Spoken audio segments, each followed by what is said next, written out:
Bismillahirrahmanirrahim. Assalamualaikum warahmatullahi wabarakatuh. Innal hamdalillah nahmaduhu wa nasta'inuhu wa nastaghfiruh wa na'udzu billahi min sururi anfusina wa min sayyiati a'malina may yahdihillahu fala mudhillalah wa may yudlil fala hadiyalah. Asyhadu an la ilaha illallah wa asyhadu anna Muhammadan abduhu wa rasuluh. Qala Allah ta'ala fil Qur'anil Karim ba'da an a'udzu billahi minasyaitonir rajim. Ya ayyuhalladzina amanu taqullaha wa qulu qawlan sadida yuslih lakum a'malakum wa yaghfir lakum dzunubakum wa may yuti'illaha wa rasulahu faqad faza fawzan 'azima. Amma ba'du. Sobat Qalim yang dirahmati Allah Subhanahu wa taala. Bersyukur kita kepada Allah Subhanahu wa taala. Dialah Allah yang telah menciptakan bulan dan bintang terang benderang di tengah malam. Dan dialah Allah yang telah menciptakan matahari berpendar cahayanya di pagi hari.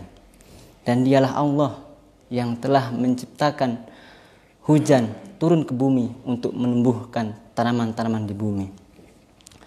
Salawat bertasalam tak lupa kita aturkan dan kita limpahkan kepada junjungan kita Nabi Muhammad sallallahu alaihi wasallam. Dengan dakwah dan perjuangan beliau yang berdarah-darah sehingga umat ini mencapai kejayaannya. Dengan dakwahnya dan perjuangannya pula kita masih bisa merasakan nikmatnya iman, nikmatnya ihsan. Serta para keluarganya dan sahabatnya, serta orang-orang yang senantiasa menuntut atau mencari ilmu hingga menjayakan umat ini hingga ke depannya. Sobat Qalim yang dirahmati Allah Subhanahu wa taala. Pada sesi kali ini setidaknya saya akan berbicara masalah mengenai literasi. Agaknya kita ketahui literasi mungkin dipengaruhi oleh dua hal, penulisan maupun bacaan. Kita lihat minat baca atau minat umat muslim untuk membaca literasi Islam agaknya sangat kurang, terkhusus Indonesia yang mayoritas adalah umat muslim. Bahkan muslim di Indonesia adalah muslim yang paling banyak di dunia, akan tetapi minim membaca literasi Islami. Jangankan untuk menulis, membaca saja sudah sangat minim. Apalagi ditambah zaman yang semakin maju, zaman yang semakin cepat dan praktis. Ada banyak media massa, baik media gadget, media laptop, kemudian media yang lainnya, media sosial pula pun mengaruhi minat baca seorang muslim. Mari dari sini timbullah kesadaran kita, harus timbul kesadaran bahwa minat baca ini harus kita kembangkan. Karena apa? Kalau kita tidak membaca literasi Islam, literasi Islami, akan banyak ada distorsi sejarah ataupun pendiskreditasi sebuah ilmu Islam yang banyak dilakukan oleh kaum orientalis maupun kaum liberal yang mengajarkan paham-paham sekuler di masa-masa ini. Sobat Qalim yang dirahmati Allah Subhanahu wa taala. Kita tengok peradaban-peradaban Islam dulu ketika masih memiliki pemerintahan Islam. Dulu kita ingat pemerintahan Khalifah Bani Abbasiyah yang dimana peradaban ilmiah di zaman itu sangat berkembang pesat. Bahkan 4 imam madhabiyah dalam ilmu fikih, yakni Imam Ahmad, Imam Syafi'i dan Imam Abu Hanifah, mereka semua berada pada di zaman Khalifah Bani Abbasiyah. Dan mereka pula menyusun buku-buku yang sangat fenomenal. Kita ketahui bahwa Imam Asy-Syafi'i pernah membukukan buku tentang fikih yang berjudul Al-Um Di sana banyak sekali kaidah-kaidah fikih maupun ilmu-ilmu fikih yang harus kita pelajari. Dan tidak habis dari itu saja, ada Imam Malik yang telah menyusun kitab Al-Muwatta yang bukunya pun sangat banyak, berjilid-jilid. Bahkan kalau kita pelajari mungkin belum sampai umur kita habis untuk mempelajari kitab Al-Muwatta tersebut. Tidak itu pula, masih banyak ada cabang-cabang literasi Islami, baik ilmu fikih, ilmu akidah, ilmu sejarah. Banyak pula. Jika kita pengen mengupgrade diri, mengupgrade pribadi personal kita menjadi lebih baik lagi, maka seyogyanya bagi kita mempelajari literasi Islami. Baik kalau kita ingin mempelajari ilmu hadis, jangan hanya sekedar untuk mempelajari matanya saja, akan tetapi kita pelajari sarahnya, kita pelajari asbabul wurudnya, pelajari sebab-sebab turunnya sebuah hadis. Jadi kita tahu kenapa hadis ini muncul, kenapa hadis ini diturunkan, kenapa hadis-hadis ini ada di zaman Rasulullah. Seperti itu.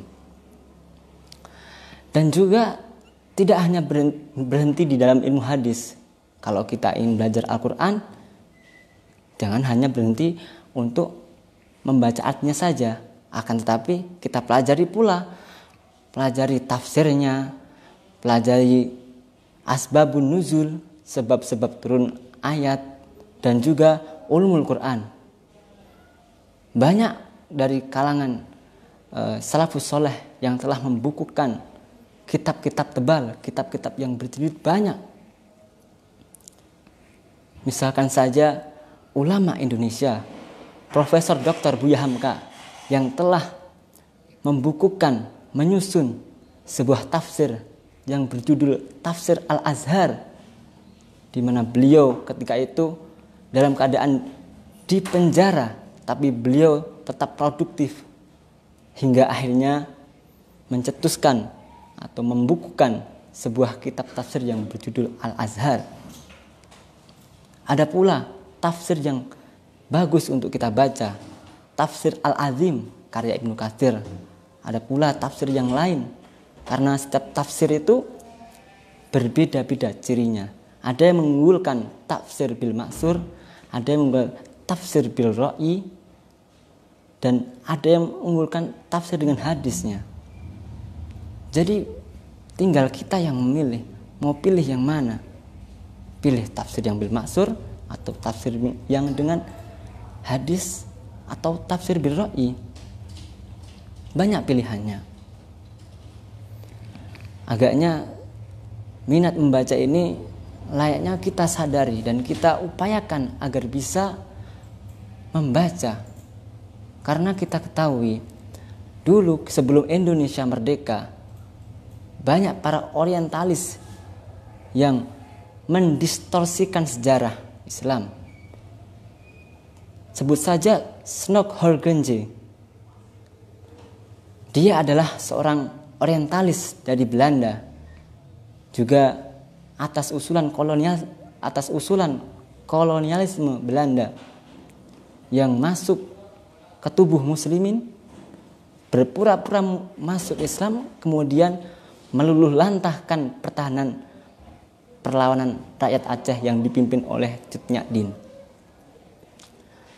Sobat Kalim yang dirahmati Allah Subhanahu wa taala. Dari situ kita sadar dan kita harus mengetahui kalau ada orang-orang yang ingin menghancurkan Islam dari tubuh Islamnya sendiri, maka seyogyanya kita harus sadar. Dan kalau kita sudah sadar, kita berusaha mencari perumusan sebuah masalah, mencari rumusan sebuah cara agar tidak terjadi pendiskreditasi sebuah masalah. Sobat Kalim yang dirahmati Allah Subhanahu wa taala. Dari sini agaknya kita tahu bahwa ayat suci atau ayat yang turun pertama kali di bumi kepada Nabi Muhammad adalah ayat yang memerintahkan kita untuk membaca. Terdapat di dalam surat Al-Alaq ayat pertama. Iqra bismi rabbikal ladzi khalaq. Iqra, bacalah. Bismi rabbikal ladzi khalaq, dengan nama Tuhanmu yang telah menciptakanmu. Dan di ayat yang ketiga, Iqra wa rabbukal akram. Ini sebuah penekanan. Perintah 2 kali, sebuah penekanan kepada kita agar kita itu membaca. Membaca apa? Membaca literasi agama kita, agama Islam. Supaya tidak terjadi tadi distorsi maupun pendiskreditasi pemahaman Islam yang benar. Sahabat ya kalim yang dirahmati Allah SWT. Dulu kita ketahui daulah Khalifah Bani Abbasiyah maupun Khalifah Turki Utsmani, mereka berjaya. Sebut saja Salahuddin Al-Ayyubi yang bisa memenangkan kaum muslimin dari kaum kafir salibis di perang Hittin. Dan sebut saja Alip Arslan yang ketika itu pada peperangan Monzakret, beliau bersama pasukan muslimin yang hanya berjumlah 20.000 orang melawan pasukan kaum kafir salibis yang berjumlah 200.000 orang. Bayangkan, 1 orang melawan 10 orang. Akan tetapi Allah kuasakan menangkan beliau untuk menghancurkan kaum kafir salibis. Tidak hanya berhenti di situ saja, ada pahlawan muslim yang lain, Saifuddin Qutuz, yang mengalahkan kaum Mongol yang bengis dan durjana dengan pasukan Tartarnya, memberangus Baghdad yang saat itu menjadi pusat pemerintahan Khalifah Bani Abbasiyah. Kejamannya sudah kita ketahui bahwa kaum Tartar seperti orang-orang barbar yang membinasakan semua kaum muslimin, baik dari anak kecil, anak muda, tua renta, maupun wanita. Bahkan wanita yang memiliki janin sedang mengandung, disobek perut janinnya dan dibuang ke sungai-sungai. Begitu kejamnya kaum Mongol membinasakan kaum muslimin pada saat itu. Dan alhamdulillah ternyata ada pahlawan kita, yakni Saifuddin Qutuz dalam perang Ainun Jalut. Beliau mengalahkan pasukan Tartar dari pihak Mongol. Dan tidak berhenti di itu pula. Tidak berhenti di situ pula. Ada pahlawan muslim yang lain. Sebut saja Sulaiman Al-Qanuni yang mengalahkan pasukan kaum kafir salibis dalam perang Mohawk. Tidak kurang dalam sehari beliau bisa membawa kaum muslimin memenangkan peperangan melawan kaum kafir salibis. Itu adalah prestasi-prestasi tinggi yang mana kita harus kembalikan prestasi-prestasi tersebut menuju kejayaan umat Islam. Sobat kalim yang dirahmati Allah SWT. Dari situ kita ketahui ada literasi Islam dan ada pula literasi yang mengajak kita kepada kegalauan, kebaperan, baper-baper, yang puitis, romantis. Seolah-olah kehidupannya hanya penuh dengan yang manis-manis. Hanya diisi dengan kegalauan, angan-angan tinggi yang tidak bisa tercapai.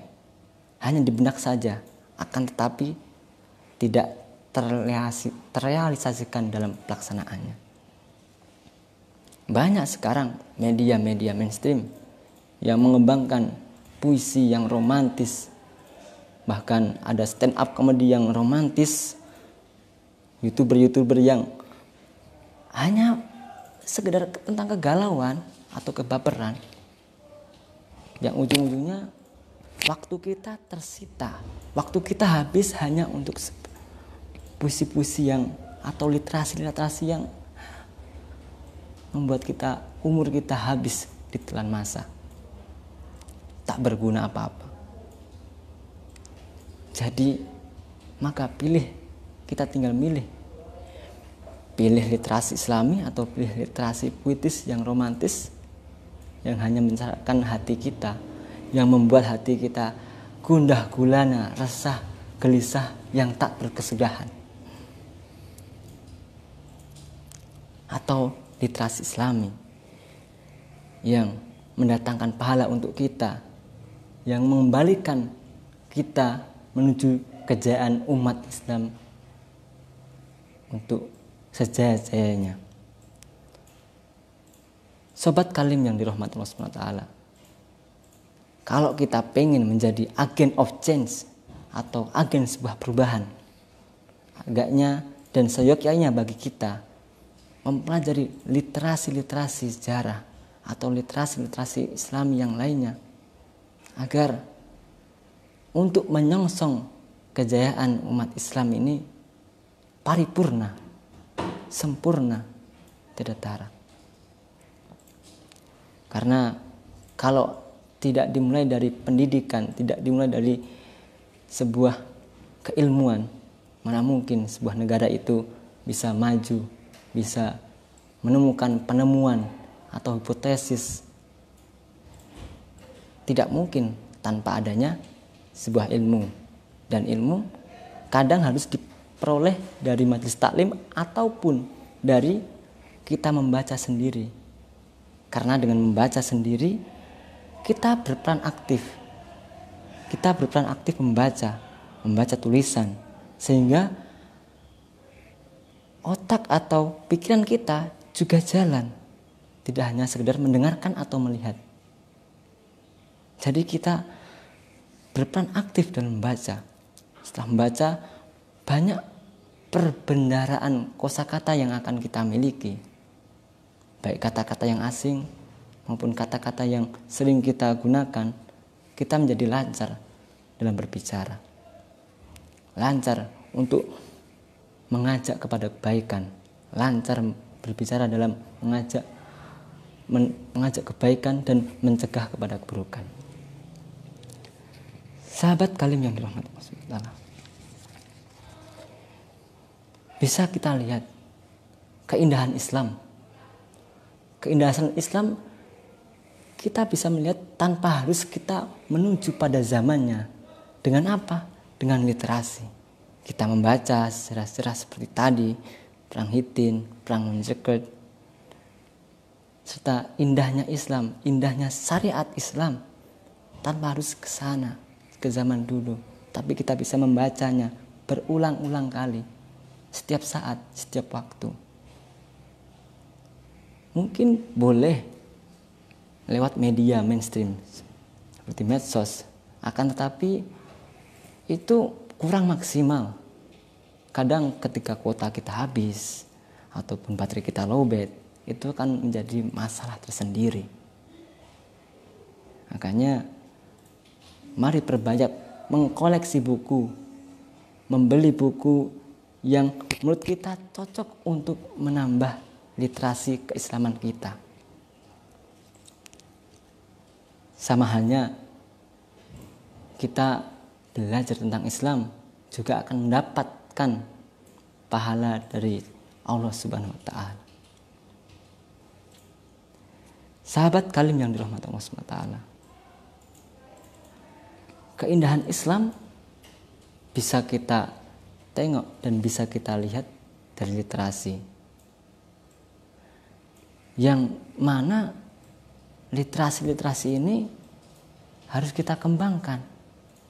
Kalau misalkan kita mengetahui tentang nikmatnya surga di Quran seperti ini, lalu kita bisa nyampaikan kepada orang yang belum tahu, itu akan berbuah pahala pula, berbuah kebaikan, berbuah ujroh di sisi Allah Subhanahu wa taala.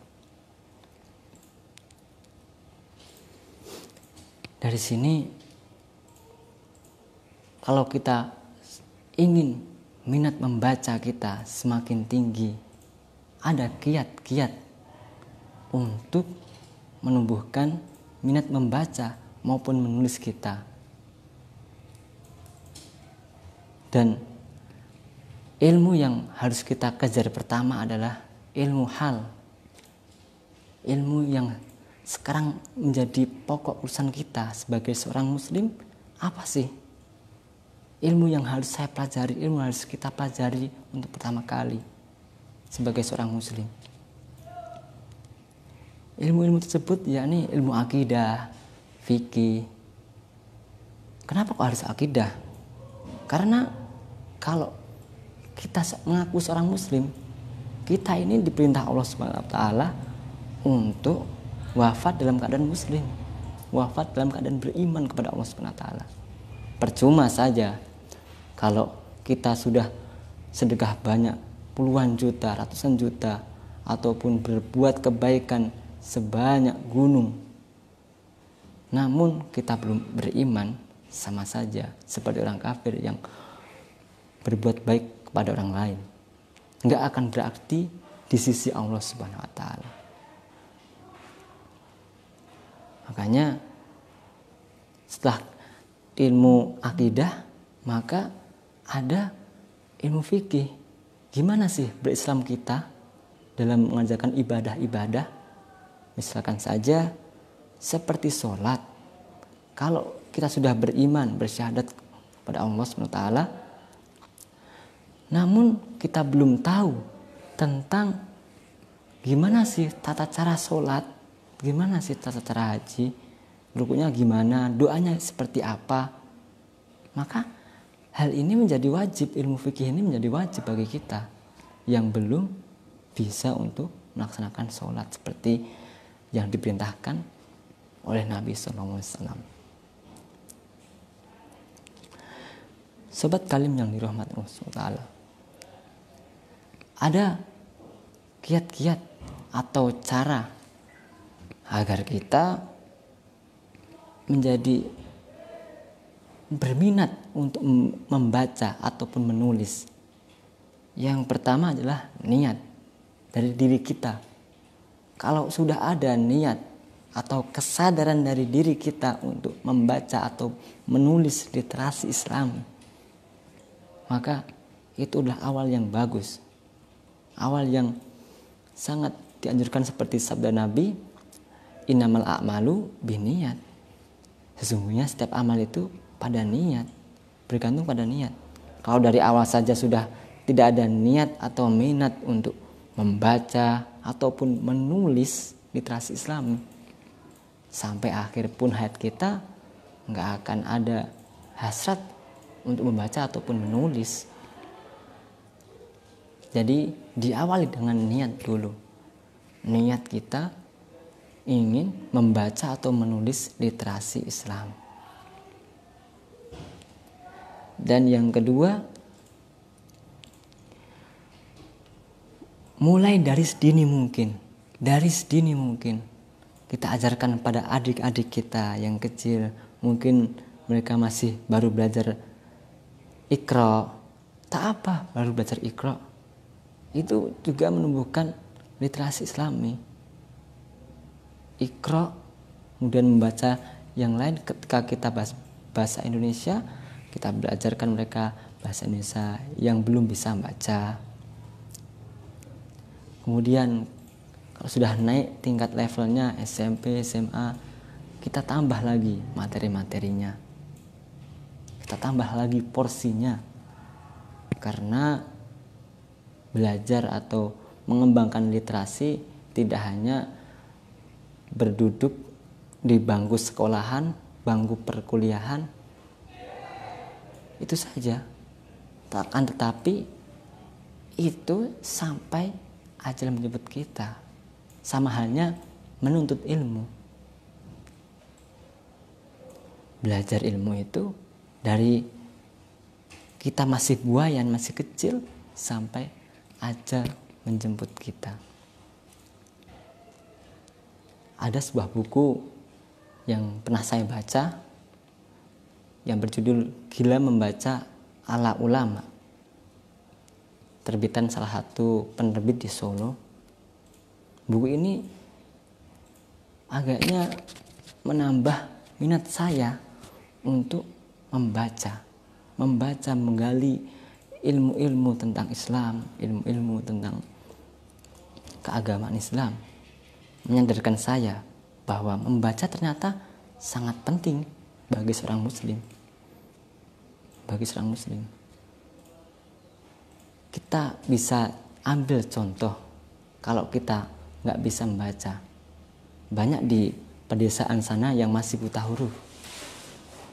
Ada pengumuman dilarang masuk di sebuah toilet karena rusak kan, dilarang masuk ke situ. Ternyata ada orang desa masuk ke situ. Apa yang terjadi? Di sana mungkin terpleset atau ada ular atau apa. Padahal di sana sudah tertera dilarang masuk. Itu dia efek dari kurang membaca. Maka mari kita didik adik-adik kita atau kita sendiri dari dulu. Kita ajak, kalau masih belum mempunyai minat, kita awal dari kita sendiri, personal masing-masing. Agar apa? Agar di kemudian hari ketika kita tua, kita bisa bercerita, kita bisa mengajak berdakwah dalam kebaikan dan menyeru untuk meninggalkan keburukan. Yang kemudian adalah mulai dari buku-buku Islam yang mini. Kalau kita belum minat kepada buku-buku yang tebal seperti ini, seperti tafsir Al-Quran yang tebal, yang berjilid-jilid banyak, kita mulai dari buku bacaan yang mini-mini. Minimal lah kita baca buku yang tebalnya 200 halaman, ataupun 100 halaman, atau kutaib-kutaib buku kecil, agar menumbuhkan minat membaca kita. Karena itu bertahap, tidak langsung instan kita bisa membaca kitab-kitab atau buku-buku literasi Islam yang tebal. Tidak bisa konstan seperti itu, tidak bisa praktis atau instan seperti itu. Harus bertahap agar kita mencapai kesyumulan atau kesempurnaan dalam membaca. Kemudian sharing pemahaman tentang buku yang sudah kita dalami tadi, yang sudah kita baca tadi. Kita sharing ke teman-teman sekitar kita. Kita sharing, oh buku ini seperti ini, buku fikih ini kandungannya seperti ini, banyak faedah-faedahnya seperti ini. Kita sharing. Mungkin ada teman juga yang suka sejarah, kita sharing ke teman ini. Ada yang suka fikih, ada yang suka sejarah, ada yang suka akidah. Kita sharing, berbagi ilmu-ilmu, agar tidak ada rasa untuk berdebat. Saya paling pintar, saya paling ini. Oh ini. Bukan untuk berdebat, tapi untuk men-sharing, membagikan ilmu-ilmu Islami. Yang kemudian adalah istiqomah dalam membaca. Karena ini penting sekali. Setiap amalan kalau tidak istiqomah, maka stagnan atau berhenti di tengah jalan, maka sama halnya kita tidak membaca. Walaupun dulu pernah membaca, kemudian kita jarang membaca. Hal itu seperti kita naik sepeda dengan motor ninja yang bersisi tinggi, kita gas pol sampai pol, kemudian kita berhenti di suatu tempat dan tidak berjalan. Ya, kita nggak akan sampai tujuan kalau berhenti di situ saja. Makanya kita harus istiqomah dalam memulai hal itu, dalam memulai literasi Islami. Kalau sudah ada input dari membaca, pastilah suatu saat kita yakin ada output atau keluaran dari input ilmu yang sudah kita baca. Apa? Kita bisa mengajak kebaikan, kita bisa menghindari keburukan. Itulah berasal dari bacaan yang kita baca tadi. Seperti itu. Dan jangan lupa, yang terakhir adalah berdoa agar Allah mengilhamkan kepada kita untuk selalu terus membaca Al-Quran, membaca hadis, membaca ilmu-ilmu literasi Islam yang lain, baik turat, sejarah, dan yang lain-lain. Semoga kita diilhamkan oleh Allah, dipermudah Allah untuk mempelajari literasi Islami. Sobat Kalim yang dirahmati Allah Subhanahu wa taala. Agaknya semoga sedikit motivasi atau ceramah yang saya sampaikan ini bermanfaat bagi saya dan sobat semuanya, dan semoga kita diilhamkan oleh Allah Subhanahu wa taala agar senantiasa membaca dan menulis, agar kelak tidak ada distorsi maupun pendiskreditasi terhadap ajaran-ajaran Islam. Sekian dari saya, semoga bisa bermanfaat. Barakallahu li wa lakum. Akhiru da'wana. Wassalamualaikum warahmatullahi wabarakatuh.